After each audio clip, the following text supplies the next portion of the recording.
अगर आप अपने PCOS को नेचुरली रिवर्स करना चाहते हैं, here are a few tips for you. Number 1, strict diets को फॉलो करना बंद कर दें. नंबर 2, रोज़ाना वेजिटेबल्स यानी सब्जियां ज़रूर खाएं. नंबर 3, कुछ वक्त धूप में ज़रूर गुजारें और डाइटिशियन के मशवरे के मुताबिक विटामिन डी सप्लीमेंट्स का इस्तेमाल ज़रूर करें.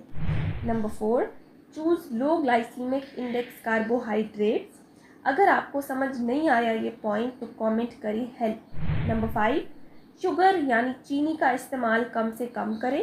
नंबर 6, प्रोसेस्ड फूड्स पैकेट वाली अशिया का इस्तेमाल कम से कम करें. नंबर 7, हर मील में प्रोटीन ज़रूर शामिल करें. प्रोटीन फूड्स की लिस्ट के लिए कमेंट करें लिस्ट. नंबर 8, वीक में 2 या 3 दफ़ा स्ट्रेंथ ट्रेनिंग ज़रूर करें. अगर आपको इसके बारे में भी नहीं पता तो कमेंट करें help.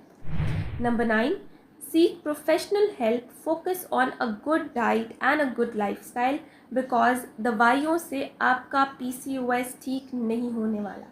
Read caption for details of each point, and if you like the video, like, share, subscribe and follow.